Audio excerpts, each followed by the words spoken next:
Hello students, हम देख रहे थे एनिमल हस्बेंड्री की कुछ बेसिक टर्म्स। तो आज जो बची हुई टर्म्स है वो कंप्लीट कर देंगे, फिर कल से एक नया टॉपिक स्टार्ट करेंगे। तो हम शुरू करते हैं। सबसे पहले केपोनाइजेशन क्या क्या होता है। तो केपोनाइजेशन क्या होता है? मुर्गी की प्रजनन क्षमता समाप्त करना क्या कहलाता है? केपोनाइजेशन कहलाता है। प्रजनन क्षमता समाप्त करने के लिए सबसे अच्छी एज कौन सी मानी जाती है? 10 माह। 10 माह की जो एज है सबसे अच्छी मानी जाती है प्रजनन क्षमता समाप्त करने के लिए मुर्गे की।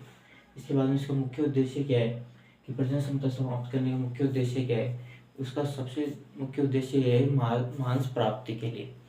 तो अधिक मांस प्राप्ति के लिए क्या किया जाता है? केपोनाइजेशन किया जाता है। और जो बधियाकृत या केपोनाइजेशन जो भी मुर्गा है उसको क्या बोलते हैं? केपेन बोलते हैं। केपेन बोलते हैं, केपन बोल देते हैं, कभी कभी इसको केपेन भी बोलते हैं, कोई कोई बोलते हैं इसको केपन। तो केपन लिख लो आप, तो ये हो जाएगा। उसके बाद में दूसरा पॉइंट है हल्सिंग अप। हल्सिंग अप क्या होता है?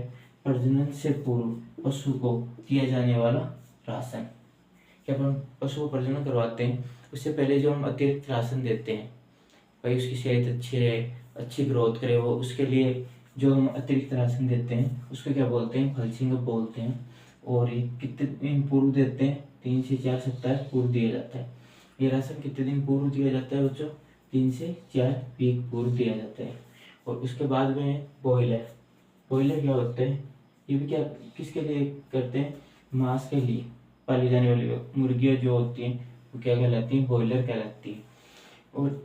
और 6 से 8 सप्ताह है वो उनकी सबसे अच्छी एज मानी जाती है। बॉयलर्स के लिए सबसे अच्छी एज कौन सी मानी जाती है? 6 से 8 सप्ताह। और 6 से 8 सप्ताह मानी जाती है। उसके बाद में अपन देखते हैं कि ब्रूडी हैन क्या होता है। ये ब्रूडी हैन होती है जो 72 सप्ताह बाद है ना, जो मुर्गी अंडा देना बंद कर देती है, तब उसको क्या बोलते हैं? अपन ब्रूडी हैन बोलते हैं। जब वो अंडा देना बंद कर दे कितने सप्ताह बाद? 72 सप्ताह बाद। तो फिर बूढ़े होने के बाद उसका क्या काम है? या फिर उससे मांस प्राप्त कर लो, या फिर वो क्या करती है? अंडे सहने के काम आती है। जो ब्रूडी हैन है वो क्या करने के काम आती है? अंडे सहने के काम आती है। क्या? अंडे सहने के काम आती है ब्रूडी हैन। और सबसे अच्छी ब्रूडी हैन क्या मानी जाती है? सबसे अच्छी ब्रूडी हैन मानी जाती है, यहाँ लिख लेते हैं, सबसे सबसे अच्छी ब्रूडी हैन क्या है? कड़कनाथ। तो कड़कनाथ की जो मुर्गी है वो सबसे अच्छी ब्रूडी हैन मानी जाती है। इसलिए और ये एक साथ कितने अंडे सह सकती है? ये जो ब्रूडी हैन है, जो मतलब कि कड़कनाथ है सबसे अच्छी, कितने अंडे एक साथ सह सकती है? 5 से 6 अंडे एक साथ सहने का काम करती है ब्रूडी हैन।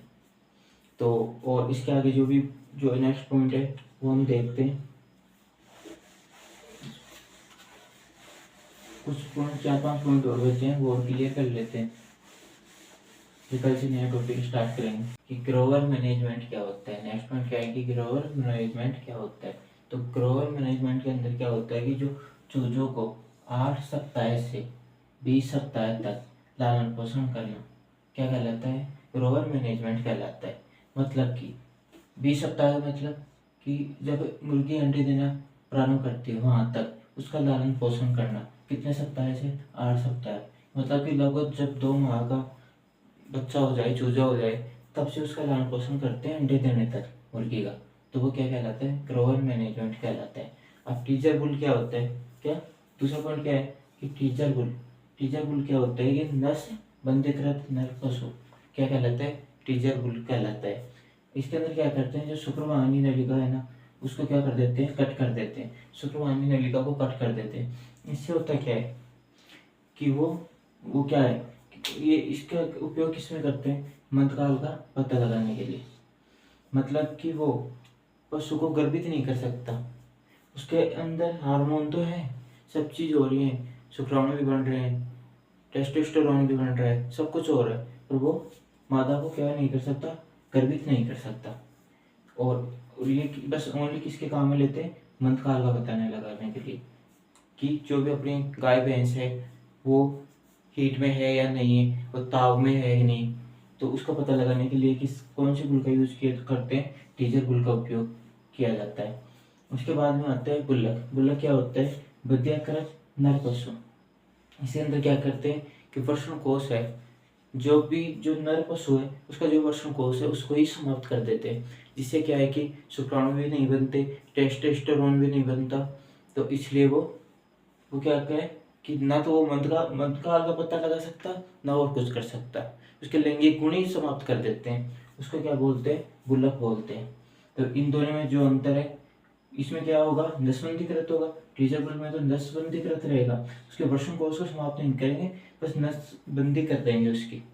और जो ये गुल्लक है, गुल्लक के अंदर जो जिसको अपन बोलते हैं सांड, अपनी भाषा में क्या बोलते हैं उसको, सांड, उसको क्या करते हैं, मध्यकृत पशु बोलते हैं। उसको क्या करते हैं कि उसका वर्ण कोष ही समाप्त कर देते हैं, तो उसको गुल्लक बोलते हैं।